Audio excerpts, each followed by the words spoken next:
குடித்துவிட்டு ஏடிஎம் மிஷினை கல்லால் அடித்து உடைக்க முயன்ற போதை ஆசாமியை வீட்டிற்கே சென்று தட்டி தூக்கியுள்ளனர் போலீசார். போதை ஆசாமி செல்போன் சிக்னலால் சிக்கியது எப்படி?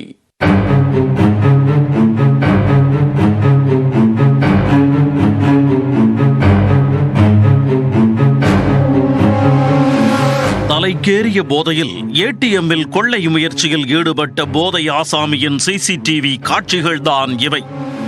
அலாரம் அடித்ததால் பதறி ஓடிய போதை நபர் போலீசாரிடம் சிக்கியது எப்படி?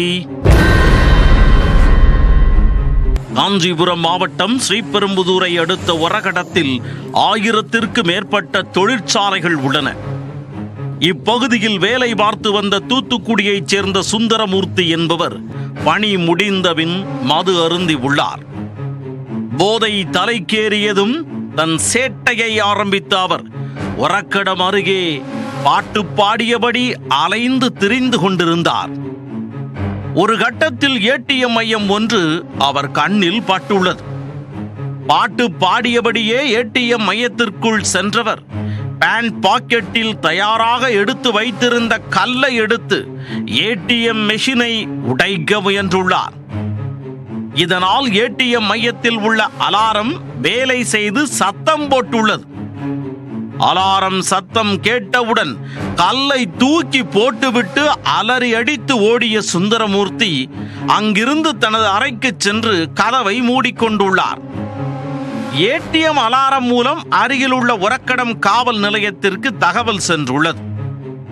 ஏடிஎம் மையத்திற்கு விரைந்து சென்ற போலீசார் சிசிடிவி காட்சிகளை ஆய்வு செய்தபோது போதை சுந்தரமூர்த்தியின் தில்லாலங்கடி வேலைகள் தெரிய வந்தது. அப்பகுதியில் பதிவான செல்போன் சிக்னலை வைத்து சுந்தரமூர்த்தி அறைக்கு சென்ற போலீசார் அவரை தட்டி எழுப்பியுள்ளனர்.